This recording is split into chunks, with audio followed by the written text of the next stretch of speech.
stop overhead pressing. You want big round shoulders? Maybe you want to get stronger. You think it's one of the 4 major lifts everybody needs? Guys, today I'm here to tell you not only do you not need overhead press, it in fact might be holding back your shoulder growth and your strength gains.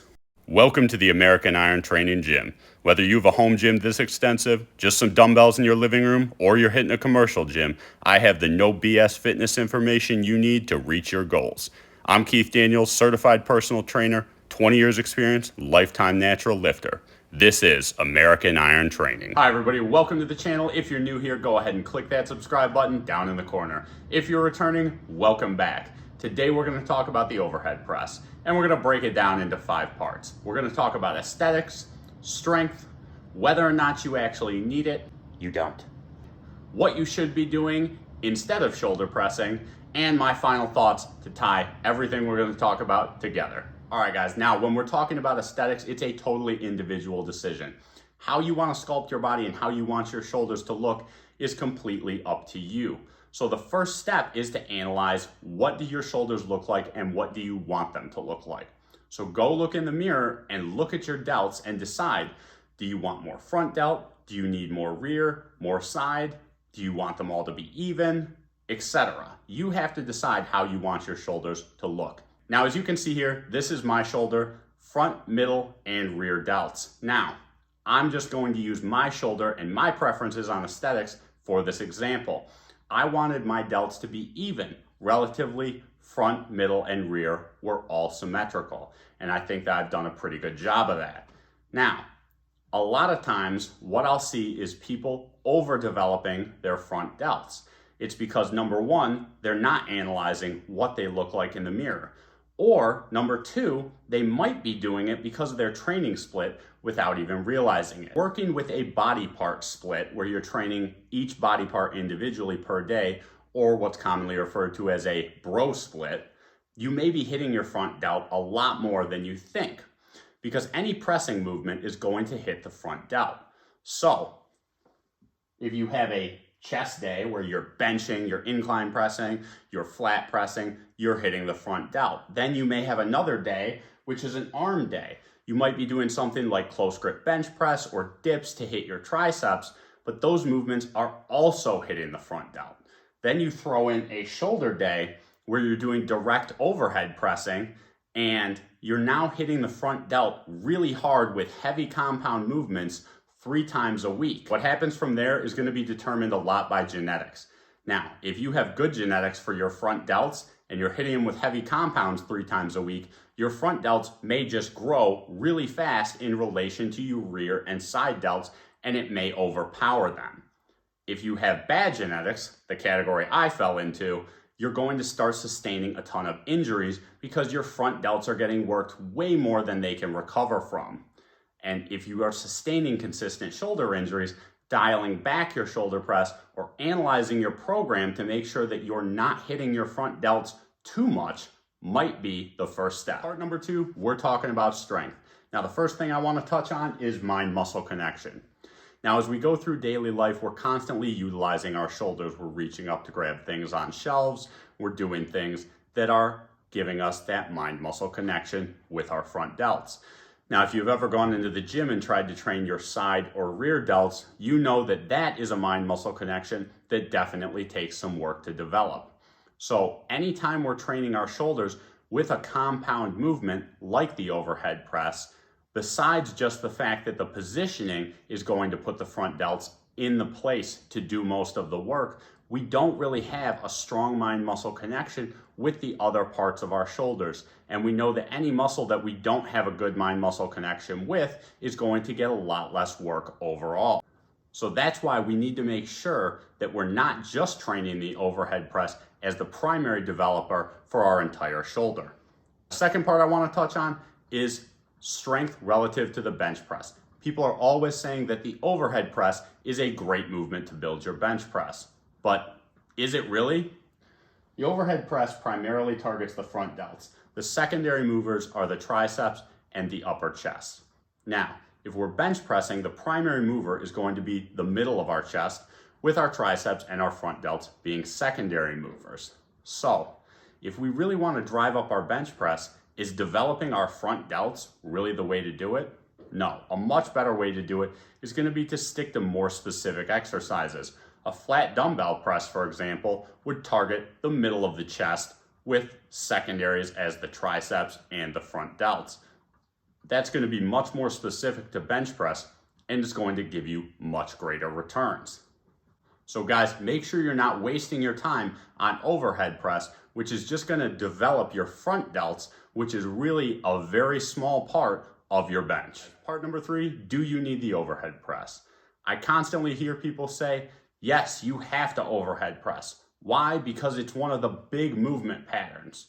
Well, we're already hitting the front delts with all of our other pressing movements. So, as I've detailed in the previous 2 steps, do we really need more front pressing? No. The 4th movement pattern we actually need is rowing. And if you guys want more detail on that, I'll link a description to my video on the big 4 movement patterns in the description above. Now, the other reason that people say that you need the shoulder press is mobility. Guys, the shoulder press is a muscle building movement. It is not for mobility. You can maintain your mobility through a huge number of other variations without doing shoulder press or any type of overhead pressing movement. You can do various different stretching, band work, etc., or no mobility or strength work at all. The vast majority of people on this planet are not going to the gym, and they can still reach over their head just fine. Now guys, one point I do want to make where you actually do need the shoulder press is if it's sport specific. If you are a strongman competitor, Olympic lifter, or competing in some sport where you actually have to press things overhead, then yes, you do need to overhead press as part of your sport. However, what I'm talking about is for people who are general fitness enthusiasts, such as myself. People who just want to get strong, who want to look better, feel better, stay healthy. For all of those things, you do not need the overhead press. Here's the workout I did that finally blew up my shoulders after years of wasting my time overhead pressing. Now, a few tenets to this is that I trained my shoulders 3 times per week, Monday, Wednesday, and Friday. It doesn't matter what day of what workout that falls on. You just start with shoulders first. Because you're going to be training shoulders light, it's not going to affect the rest of your workout. Now, I primarily use dumbbells sticking to direct shoulder work. Now, I always started with the rears and worked forward. So start with the rear delts first, then go to your side delts, and then front delts if you feel that your front delts need more attention. Now, I only use dumbbells in the 10-pound to 30-pound range. No matter what, I never went above 30 pounds because I wanted to stay in the 10 to 30 rep range on all of my sets. Now, I was typically doing 4 to 6 sets per part of the shoulder. So 4 to 6 sets for rear delts, 4 to 6 for side delts. Now, me personally, because my front delts were already overdeveloped, I never did any front delt work during this process. Now, if you guys know anything about my previous training, you know that I do favor compound, heavy muscle building movements, but the shoulders are an exception.